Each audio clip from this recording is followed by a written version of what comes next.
The incident ends either as a negotiated farce or tragically as an inept commando assault killing terrorists and passengers alike.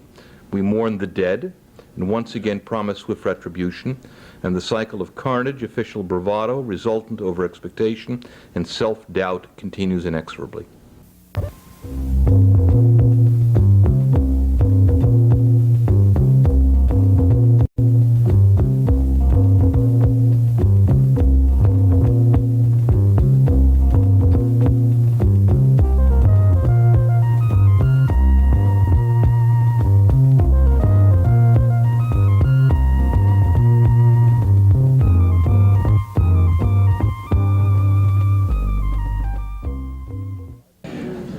Our topic tonight is terrorism, today and tomorrow.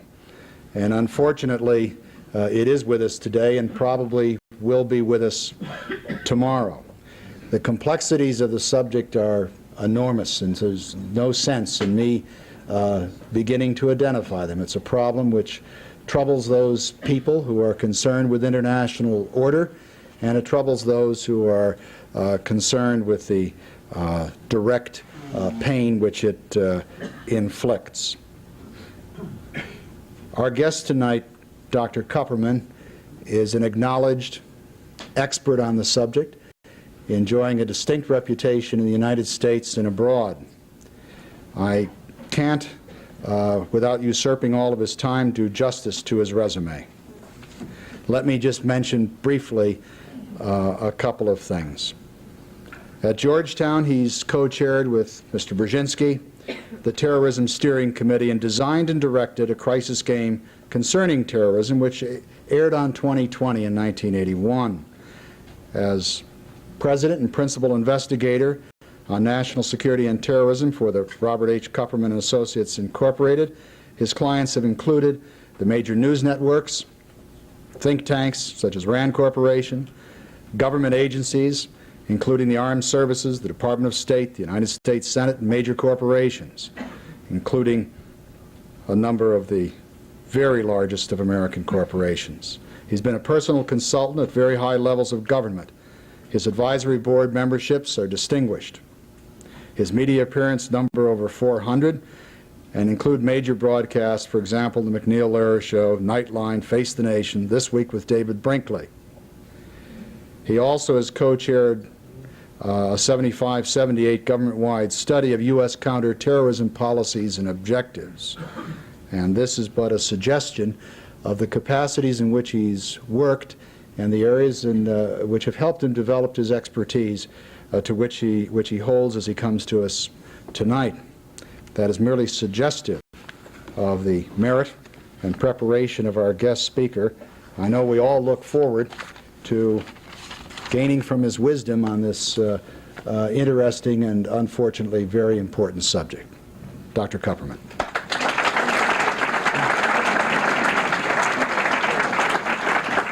You know, you ought to learn when to quit before you stole your head. Dr. Bird, ladies and gentlemen, I'm quite grateful to you, and I guess seeing the scene of Baltimore here and having visited the harbor on sunny days, I've learned to enjoy your fair city. I would guess, and I suppose most of you would agree with this, and that is few issues have troubled America and its allies as much as terrorism. Although its definition remains elusive, like pornography, we know it when we see it. I think the blowing up of our embassies in Beirut, the spectacle of TWA 847 in 1985, shuttling between Algeria and Lebanon, the Karachi matter, not that long ago, and France's recent bombing spree, LARF, the Lebanese Armed Revolutionary Faction. And I must say the guts of the French court in locking this son of a bitch up. Should have used the guillotine. Well, we'll go into that later.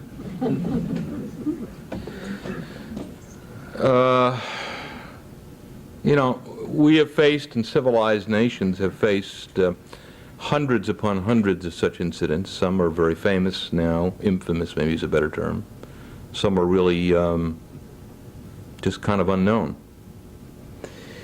But I tell you, the one characteristic of all of the very well-known ones, at least, is that the United States government has been made in almost every case, to look impotent, and in the face of minuscule forces. I think by any numerical standard which measures violence, terrorism would appear consequential, we'll say, when compared with warfare or even urban crime. Yet the media's coverage of terrorism is equatable with warfare on a grand scale. The technological marvel of instant communications, particularly television, has provided terrorists with inestimable leverage, a kind of theatrical platform from which large governments, including our own, have been rendered at times virtually helpless. Each time a bomb is detonated, many innocent people are killed. But democratic values are attacked as well. Amidst bleeding children and strewn bodies, the broader purposes of terror, I must admit, are rather obscure. The greatest dilemma, I think, faced by the democratic state in combating terrorism is the effective management of complex incidents by means that do not undermine our fundamental legal principles. It's a tough deal because the temptations to do almost anything are great. For the hijacking of an American airliner, or a foreign carrier for that matter, with many Americans on board, the stream of events that follows has become kind of just all too predictable. We are attacked, we proclaim a tough non-concessionary policy, the media ensure that the unfolding drama is experienced by all, the host government, that is wherever the hijacking takes place, talks, in quotes, to the terrorists in order to buy time. Either behind the scenes or overtly, we enter into discussions, and in the minds of some, negotiations, with the terrorist patrons, such as Iran and Syria. The incident ends either as a negotiated farce, or tragically as an inept commando assault, killing terrorists and passengers alike. We mourn the dead, and once again promise swift retribution, and the cycle of carnage, official bravado, resultant over expectation, and self-doubt continues inexorably. Although many would argue that this assessment is far too harsh, the sequence of events, as I've said, has become quite familiar for the many attacks we have suffered. We have rarely enjoyed unambiguous victory. The Iran-Contra arms for hostage swap has dominated the news now for months. Our declaratory policy, which is we will never concede, we're tough, with regard to terrorism has just never changed. But I can hardly think of a case for which we have actually adhered to the spirit of that policy. It's, what we say, what we want to do is, that's unambiguous. What we actually do is quite ambiguous. The declared policy has become a crutch for self-doubt and confusion. And those who attend to the malady of terrorism come from a diverse set of backgrounds: the media, diplomacy, special military forces such as the Delta Team, police, the spying business, the legal profession, I'm not equating them, strategic analysis, domestic politics, psychiatry, the social sciences more generally, the informal league of now experts called ex-hostages, and even the aggrieved. Like blind men, each describing the shape of the elephant, the twin phenomena of terrorism and counterterrorism have in the past 5 years grown from near inconsequence, maybe an annoyance, to a governmental and commercial enterprise, a cottage industry in the tens of billions of dollars per year. It's big business. The Age of Terrorism, as Walter LeCoeur, a distinguished contemporary historian, a colleague of mine, has entitled his book, as I said, has become big business. It is also a source of genuine concern, governmental embarrassment, which leads occasionally to overreaction, unintended military escalation, and the ability and the abuse, rather, of civil liberties and possible chaos. Let me reiterate, terrorism is political extortion. It is a violent theater of the absurd in which the innocent are maimed in order to assault the powerful, namely large nations. These events are highly choreographed on a global stage in which actors and audience alike have set-piece roles to play. You're all part of it. I mean, if you weren't here, if you weren't glued in front of your television set, there would be no terrorism. Nothing, I think, could have been clearer than the 1985 TWA-847 hijacking. Their television and jet transportation assured a global stage, and we all became part of it. I certainly did, and I admit almost to my great embarrassment, after about 100 network interviews in a week, I'm not sure I knew what I was saying. And it didn't matter. And that was the problem, because nobody cared. I think we only need to consider other, reasonably recent events. Karachi, Istanbul, that is the murder of Jews in prayer at an Istanbul synagogue. Paris, the Rome-Vienna massacres in the airport, the Achille Lauro sea-jacking, and the Labelle discotheque, which ostensibly triggered our attack on Libya. The tactics of terrorism have changed, but marginally. Yet the outright sponsorship of terrorist groups by Libya, Syria, and Iran, and in some cases, and I want to get into this a little bit later, indirectly the Soviet Union, are really troublesome. We face some 200 groups, most of which are fairly autonomous, but it is state sponsorship that has become the most frightening aspect of terrorism. Above all, terrorism saps the strength of a democracy. We become internally divided, and as I've said, we risk overreaction. The end goal of much of terrorism, as best I can tell, because sometimes it is very tough to determine what these people want. And there's not just one terrorism, there are many terrorisms, there are many groups, and they're not all rational, highly calculating people. The end goal appears to be destabilization, at least for international terrorism. For domestic terrorism, such as, for example, the continual tragedy of Ireland, Northern Ireland, seems to be a father-to-son handed-down business. The same thing is true with other separatist groups, such as in Spain, ETA. Again, they're brutal, but it's a family business. And at times you retire from the active ranks of the shooters. The short-term goals, besides money in most cases, despite what people tell you about all of their great ideals, many of them are just bribable, is publicity, power, and in some cases allegiance to a protecting nation, such as in the case of those who hold U.S. and other hostages in Lebanon. There is a great allegiance to two countries, namely Iran, ostensibly on fundamentalist religious grounds, and also an allegiance to Syria, because Syria controls the territory. No terrorist group believes that it can bring a large nation to its knees, but it can achieve dramatic political successes, and as I've said, truly embarrass very large countries.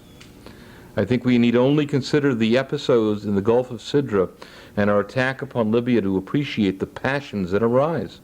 Indeed, we had more trouble with our allies than we did with our enemies. The American public was exultant, while much of Europe was appalled.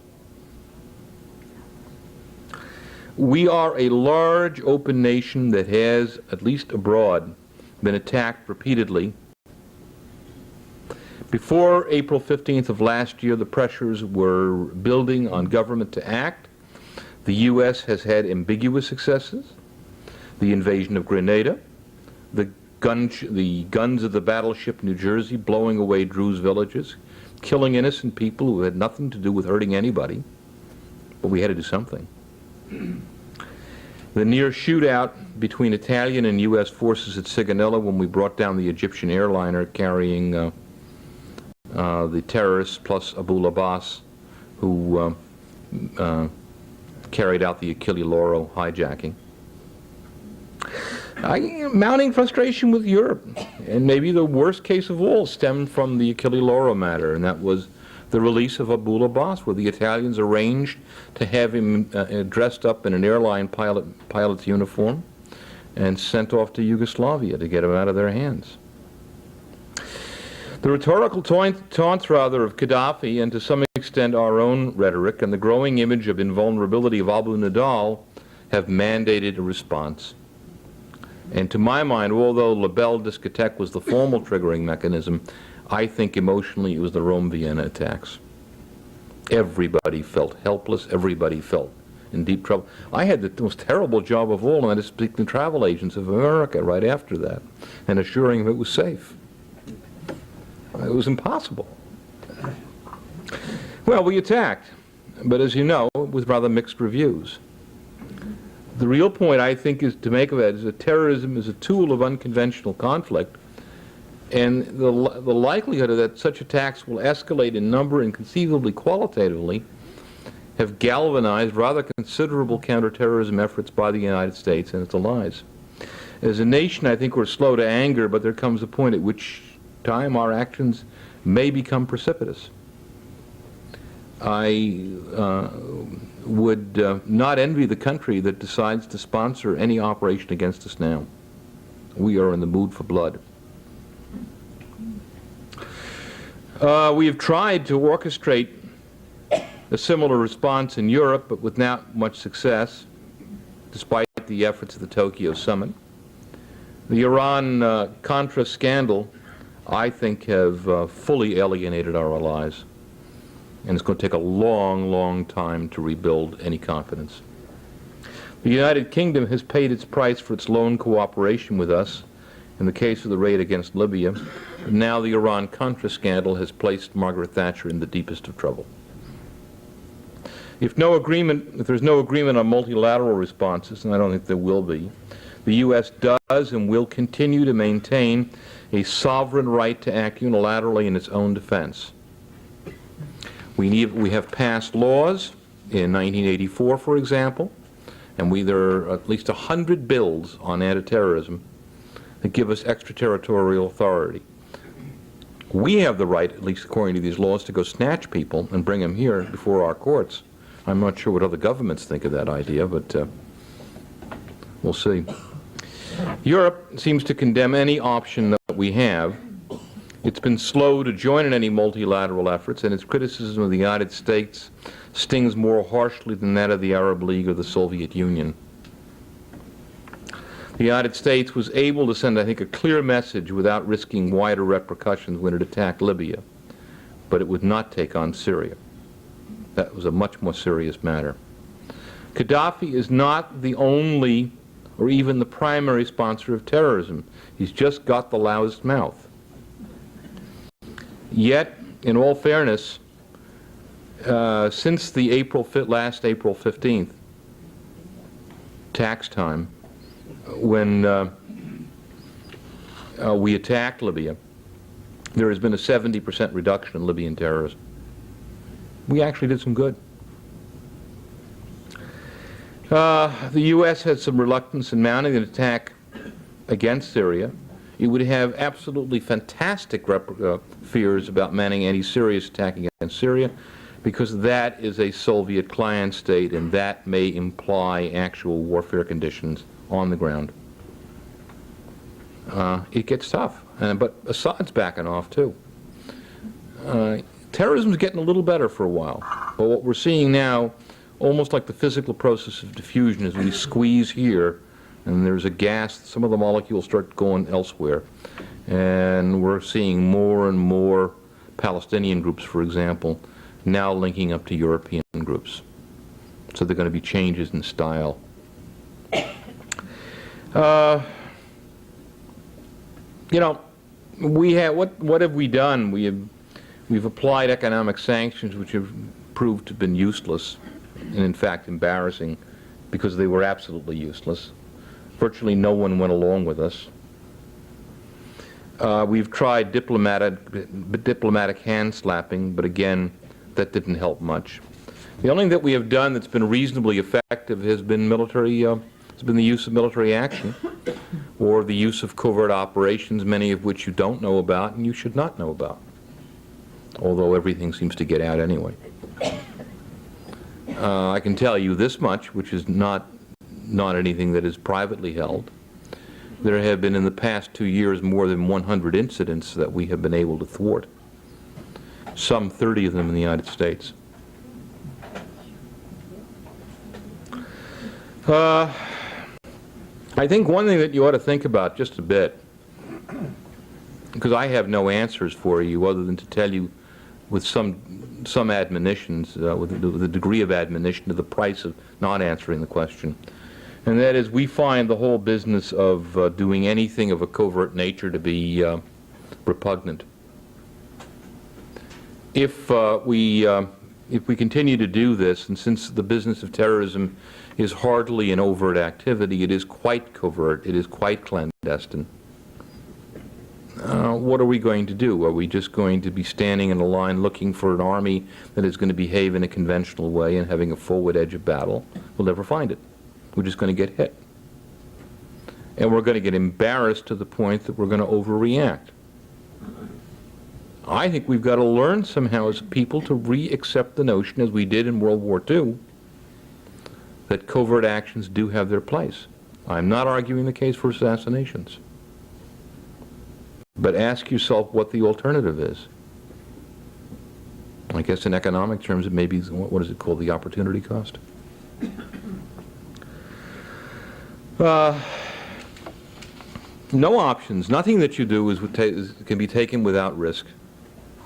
Life goes on in tragic ways. I can tell you one thing, and that is driving your car from this place or wherever you've parked it to your home is a far more dangerous matter than terrorism. Yet you will be regaled almost nightly when the next major incident occurs, and it will occur. I can't tell you whether it's going to occur tomorrow, tonight, or 3 months from now, but I can assure you it's going to happen. Generally, between major incidents, at least with particular groups, because of the tactical problems they have, the logistical problems, terrorist groups are fairly small. They're generally under, the Palestinian ones, for example, are generally around 100 or so people. The European ones have only 10 to 20 shooters in many cases. They're tiny. And I think one of the things that really gets us is that these little tiny organizations with nothing really do it to us when we invest billions upon billions upon billions of dollars in nuclear weapons, in aircraft carriers, etc. And we can't fight the war, the sort of conflict, it's dirty, I admit, that the terrorists pose. In fact, I think the very worst thing that the terrorists can do to us is to lay low. And then combined with Graham-Rudman, apathy, hysteria, and hysteria will ensure that we will invest nothing. It's not clear that counterterrorism funding or cooperation is going to last 6 months to a year unless there are some major incidents. But you needn't fear. I think it's going to happen. And we're going to have to spend plenty of money. All we can do, I don't think we're going to ever be able to deter terrorism, and I think the notion that we have this tough line, terribly virile policy that says we're never going to cave, capitulate, or do a damn thing is nonsense. We can limit damage, we can take actions, we can do good deeds, such as attacking periodically. We can be in the intelligence business. We can try, when it's possible, to deal with root cause issues. But when you see maimed children lying, bleeding because of what these bastards have done, I have no sympathy whatsoever. It's very hard for me to begin to think of what motivates them, because I don't think they know themselves. With the public's concern about terrorism at perhaps an all-time high, I think it's time to face some of the less palatable realities. First one is that terrorism is not a passing trend in political violence.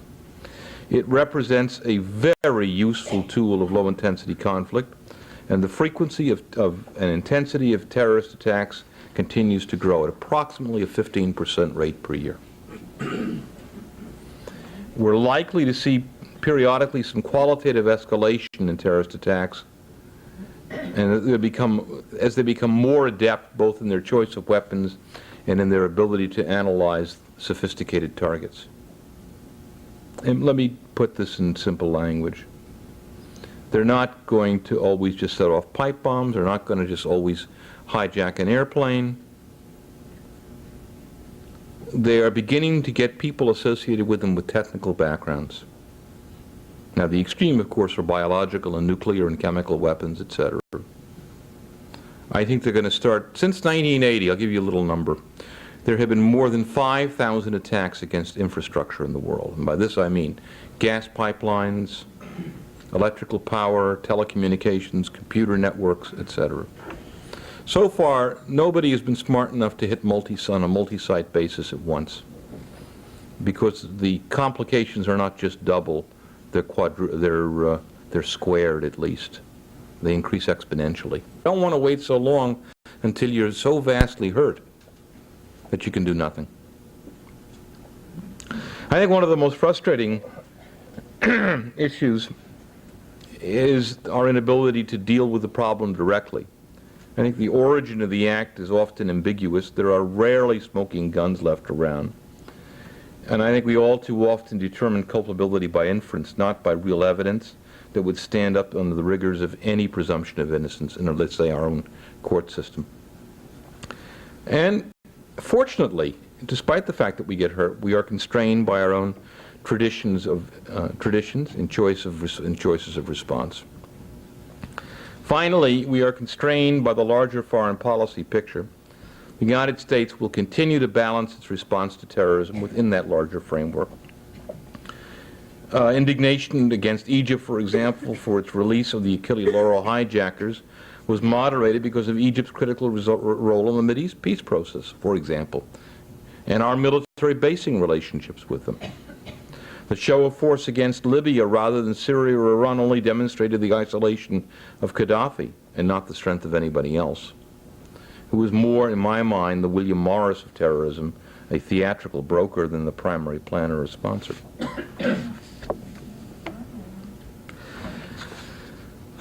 Look, we've got to do a lot of contingency planning, but and an awful lot of technical things that I can get into, and I'll be happy to answer questions as best I can.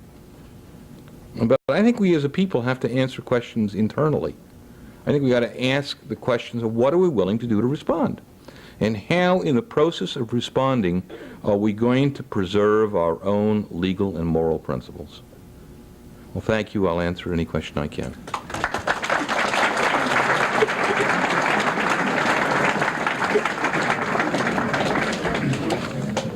Thank you very much.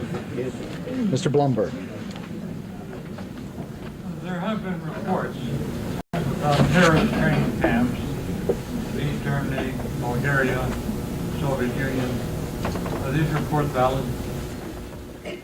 The question is whether the reports of training camps in the Soviet Union and Eastern Bloc countries, that is, training camps for terrorists, are correct. If you give me a broader historical perspective, the answer is yes.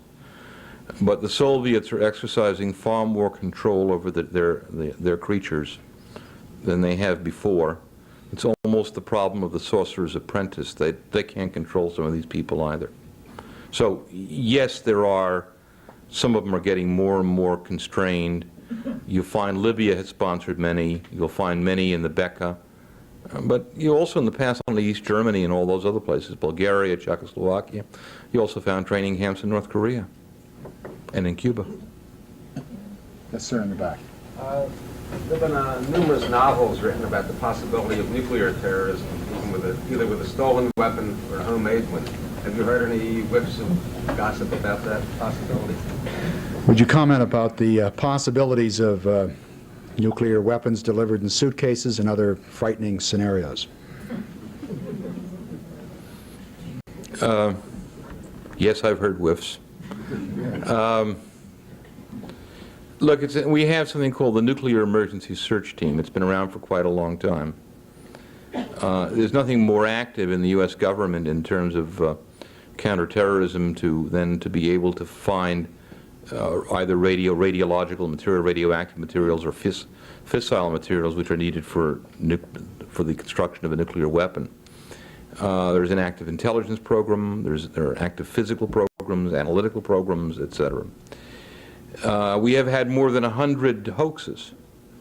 And any time a new novel does come out, or any time Popular Mechanics decides to design its own atomic bomb, which is grossly in error, we get diagrams. We will blow you up unless, and here is the diagram. I don't want to minimize it. It has very, very low probability of occurrence. The problems of coming up with fissile materials such as the right isotopes of uranium and plutonium are just extremely remote in so-called trigger quantities. But, you know, if you really wanted to kill lots of people, and that's all you're interested in, I'd go biological. I could do that in the Western, with the laboratory facilities at any local college or hospital, with some continuous fermentation techniques and some simple means of dispersal. And I'll get anthrax in the cattle country in this very state. You want to kill people, you'll do more than if you do it right, you'll do more that way than you'll do with a small nuclear weapon. But I don't see terrorists wanting to do that. I don't think they're in the mass destruction business.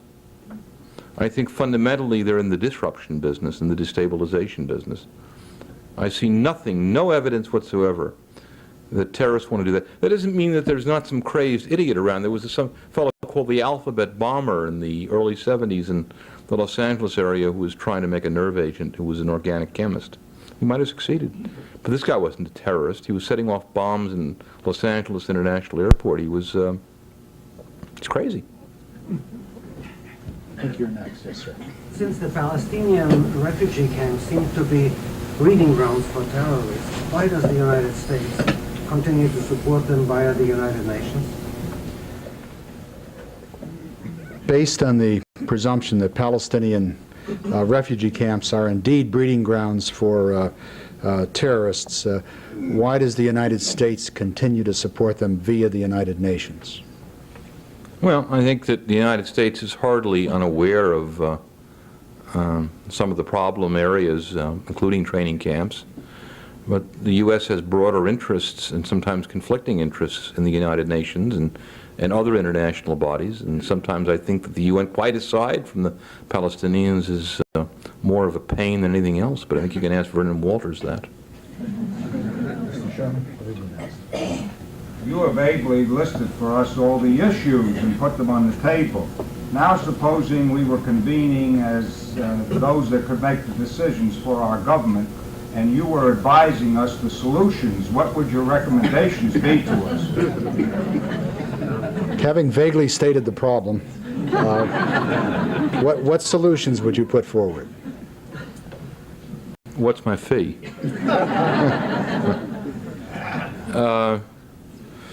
Look, I think that the first thing that you've got to understand is that we're not going to win all the time. We have to be continually in the intelligence business, and quite seriously.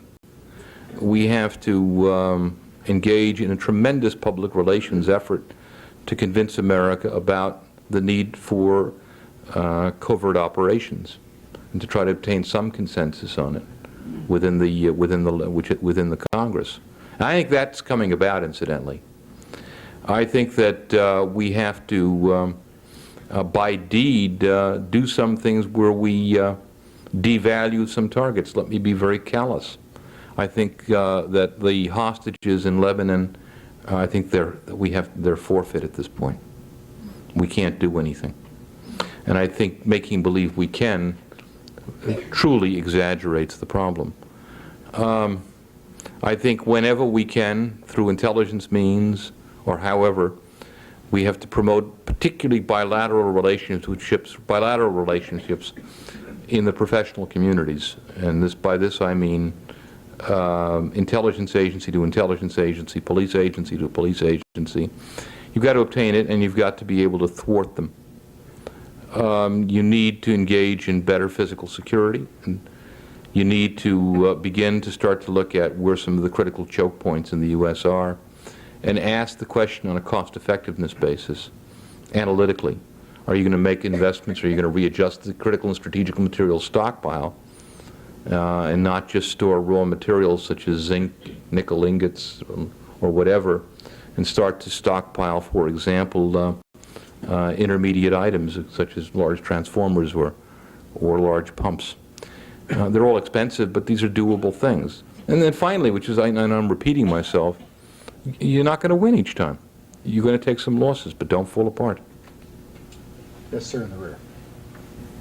Do you think because of the Iran-Contra mistake, and that's the President's word, that he would be less or more likely to retaliate in the future? Do you think that the Iran-Contra situation has had an effect upon the likelihood of a response to terrorism by the President? We're going to be lucky if he doesn't use a thermonuclear weapon. Mr. Rich, I think you're next. Now, you touched on at the close of your formal remarks, but I think if we take a long look at it, what the terrorists seem to have learned is during the Vietnam War, when the American public leaves our guys out there doing the job high and dry, and the media takes over, and it's the first time in the history of my knowledge of this nation that we lost our will to really put it over. Now, my thinking goes this way. Since the executive is responsible for this type of operation, then why don't we go ahead and invoke and let the public know what we're doing, that we're going to invoke a office set by the President, and whenever something busts, before it goes on the news networks, they're going to have to check in. And if the guy in there knows a lot more than these guys know, they say, no, you have no need to know now. And they will be forbidden to put it on the air. Now, at some X time after the incident, then the air is cleared. And we have a beautiful example of this Iran-Contra deal. For 3 months, they have just blasted out all innuendo, no solid facts, until the Towers Commission came through. Is that among those bills in Congress? Would you comment upon a form of censorship which we've known in wartime as a way of controlling the media and hence the impact of the terrorist upon public opinion and policy? Look, while I am in a way quite sympathetic to what I think to the problems that you're posing, Need to know. well, I still think there's a First Amendment in this country, and I still think that you can spend a lot of time placing a great deal of pressure on journalists, and the coverage has become better and better in the case of terrorist incidents. Hardly perfect. There's another side of it. Let me tell you a very practical, realpolitik matter. Now, it's not one of ideology. When there's an incident that occurs abroad, the first intelligence that we have comes through the media. We learn more through the media than we do through our own agencies. I think you were next, Jess. I want to know, what is the cause of the Palestinian terrorism? Now, I know you say it's madness, but war is madness, but there has to be a reason. And I want to know, why doesn't the Israelis sit down and talk to the Palestinians? Would you comment upon the causes of Palestinian terrorism and the advantages which Israeli discussions with Palestinians would present for solving or for meeting those original causes?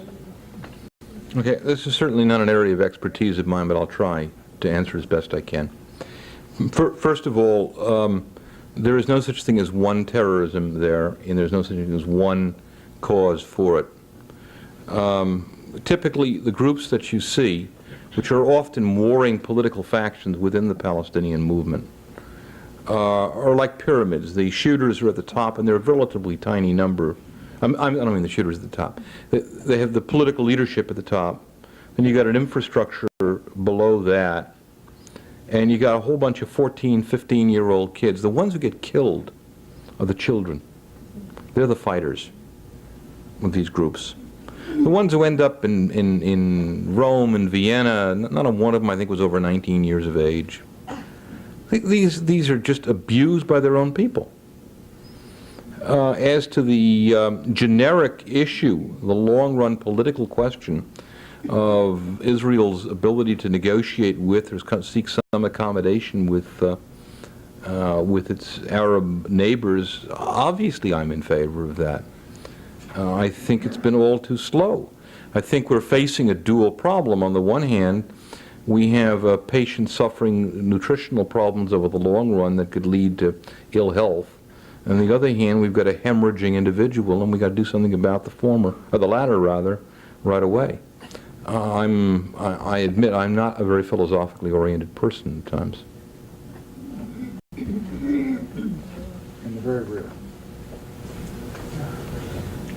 Now, it occurs to me that the Soviet Union has got plenty of enemies worldwide, and the Syrians have plenty of enemies in Lebanon, but they don't seem to have this problem to the same degree that we do. And when it arises, they seem to be able to deal with it. References 4 Russian diplomats were kidnapped in Lebanon, 3 of whom were returned. Can we learn anything from the way the Russians and, say, the Syrians handle this problem? We don't disembowel people. I'm sorry. The question was essentially, the Russians have demonstrated ways of dealing with terrorists when the Russians are attacked. Can we learn from their behavior? And the answer was? We don't disembowel. One of the kidnappers was cut up badly. The Soviets are willing to to take actions that we're not. They could obtain the cooperation of Syria on a house-to-house search. They had that ability. We don't really have successful client states in the region. And I think that Israel, and frankly I think that they were kind of dumb in terms of their attack on Lebanon. They brought more trouble than they could imagine. If I could comment a bit further, it might be a better idea to disembowel one man than to be shelling villages. But this becomes, well, go ahead, answer. The follow-up comment was that perhaps it is better to disembowel one man than to shell villages and cause more numerous deaths. By and large, I think the principle's right. I don't know that I'd want to be in the business of executing the act. You got to know what you got to know. Yeah. There was a hand up a long time ago in the back of the room, sir, if you still have a question. We've heard all kinds of rumors about impending terrorism in the United States. It was expected during the anniversary of the Statue of Liberty. Have we avoided it? How have we avoided it? And what prognostications are there here? The question is concerning terrorist acts in the United States. Have we indeed avoided it, as you commented on briefly earlier, and what prognostications would you have for the future? And if we have avoided it, how have we done it? Well, first of all, there has been and there is terrorism in the United States.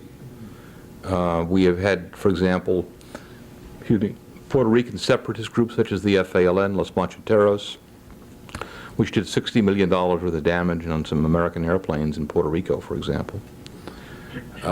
We have right-wing hate groups that have gone out and killed, including groups such as the Sword, the Covenant, Posse Comitatus, the Identity, the neo-Nazis, and now even the Ku Klux Klan. So we've had some terrorism here. We have not in any way been victimized by international terrorism, and we have certainly not in any sense experienced the problems that the Mideast have, or many of our larger European allies, including Great Britain, which has far more domestic problems than it does international ones. But certainly France has had a great many international problems. I think that there are, and this is just speculation at best, there are a number of reasons. One is that, again, it's the media. They can attack American targets abroad without taking the risks of coming here, which are substantial. There are real, I mean, imagine yourself trying to go to Kuwait, unless you speak Arabic, and try to pull off a major operation and get away and have no logistical infrastructure. That's a big problem. They have some of the same problems. They don't have them in Europe because many of them have grown up in Europe, the leaders, that is. Besides, they're causing groups like this to meet sane people who are coming to meet over an insane subject and taking it seriously, I presume. And they know it. That doesn't mean it's not going to happen here. I just think that they're not going to engage in very substantial resource commitments on their part unless they think there's going to be a very, very much higher payoff. Now, if we go out and start really wiping out training camps wholesale, if we send commando operations in and slit throats that we have been talking about doing, I think it's going to happen here. It doesn't mean we shouldn't do it, but it just means that expect some reprisals. The other is there is a substantial pro-Khomeini, for example, infrastructure in the U.S. Many of them are under surveillance. Yes, sir. You said at the outset that you would find it hard to define terrorism, but you would recognize it when it happened. And then you also spoke of covert action as being legitimate. Would you consider it terrorism if a country mines the harbors of another country without being at war with that country? Or sends out manuals that advocate the assassination of that country's leaders? Is that terrorism? Go ahead, I'll answer. The question is mining of harbors and the suggestions of the legitimacy of assassination via instruction manuals part of terrorism, or can it be defined as terrorism? My own guess is it's terrorism.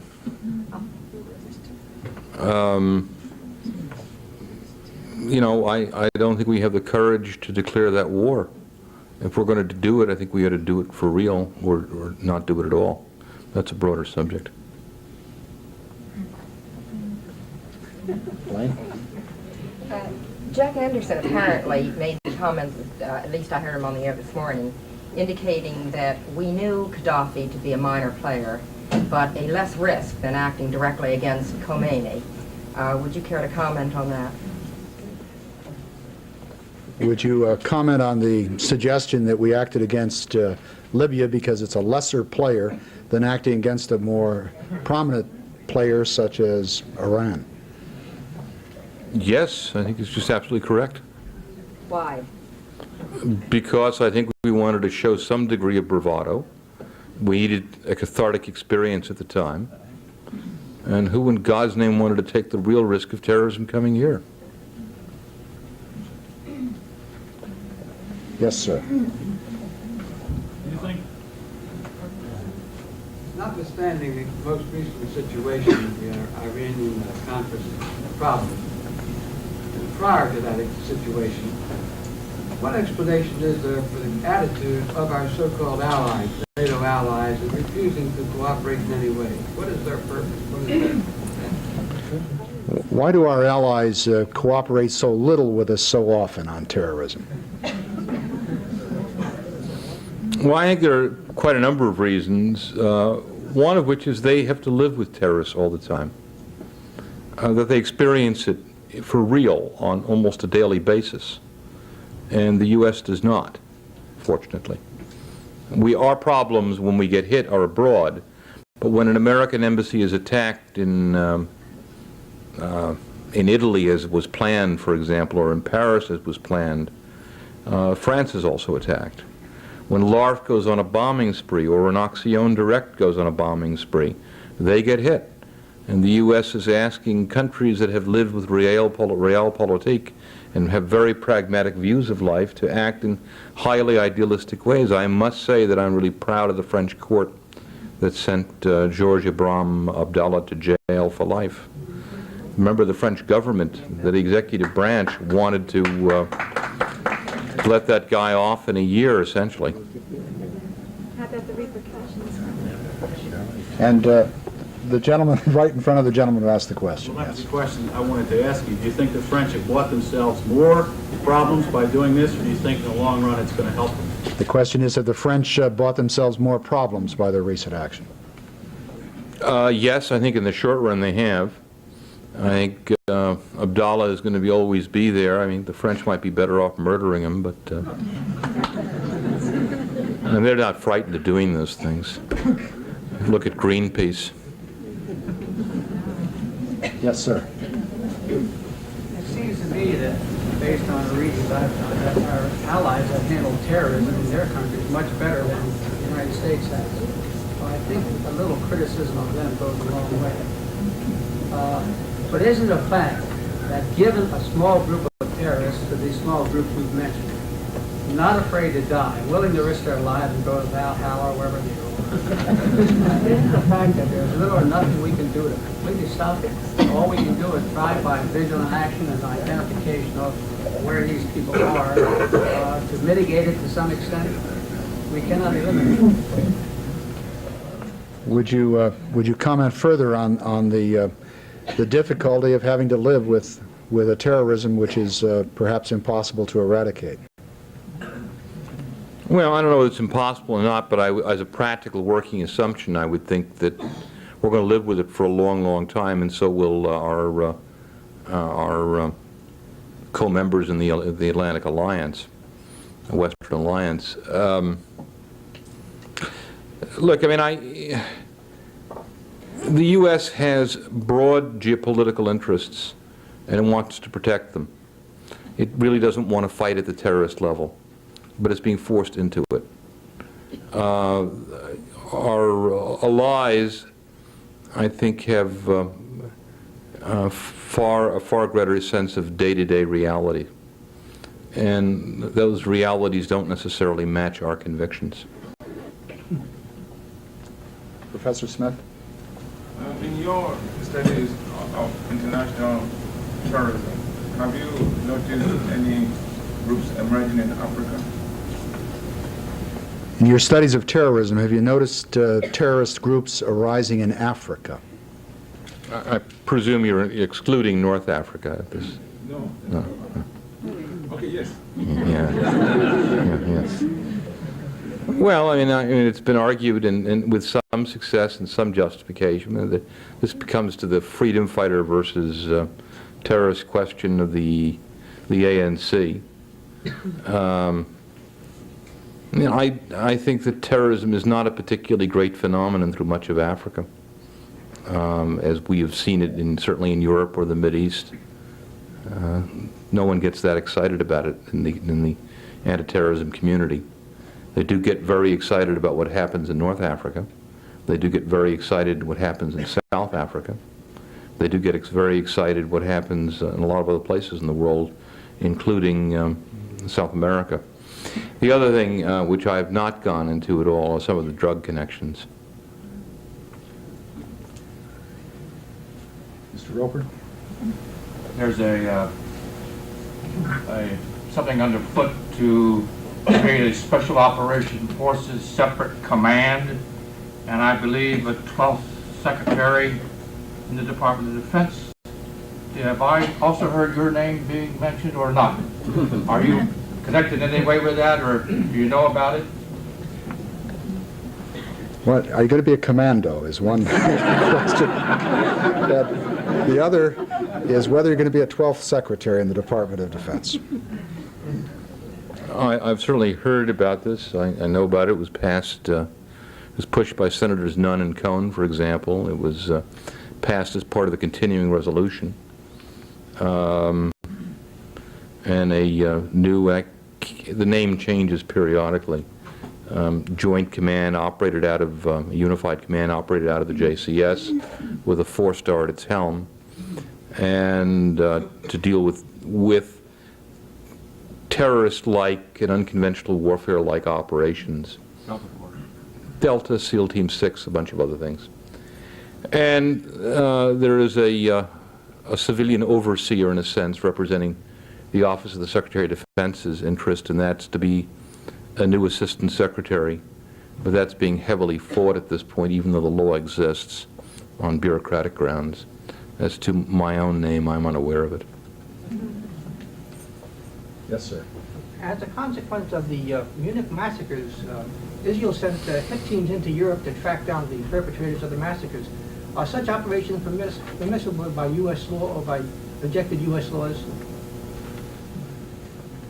Is the use of hit teams permissible under current U.S. laws or under projected U.S. laws?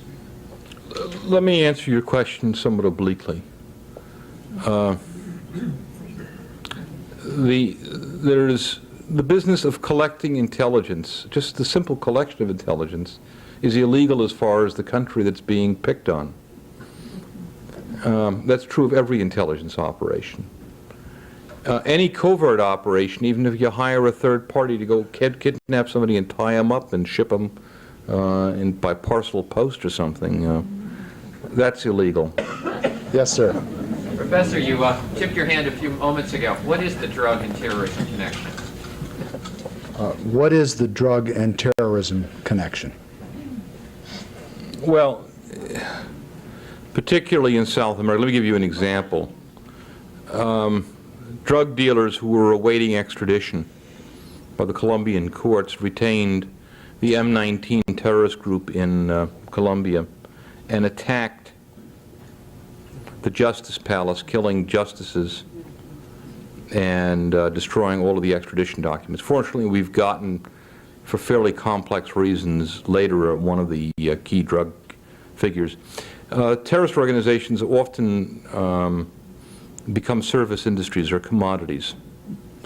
And there are some individuals in the world, for example, that Reader's Digest, for example, has written about, who engage in obtaining terrorist services, trading them for weapons, trading them for narcotics, and also money laundering. And the problem may become very sizable. I don't think anybody has a full hand in how far it goes now. It was suggested earlier we should stop while we're ahead, as being a wise approach to things. We certainly, I know, and we'll all ponder, I think, as a serious lesson, the unwisdom of our being here, because of the attention that does indeed give to terrorist acts. We appreciate very much this unusual opportunity to meet with Dr. Kupperman. I know I speak on behalf of the audience that this has been extraordinarily informative. We certainly respect your good sense on these matters and appreciate the wide advice and counsel that you're giving within the government. Dr. Kupperman, as everyone, as you all know, is extraordinarily busy. I'm always impressed by the generosity of people in public life and associated with public life in the contributions which they make to open discussions such as this. We indeed are grateful to you, sir, for sharing your time this evening. Thank you very much.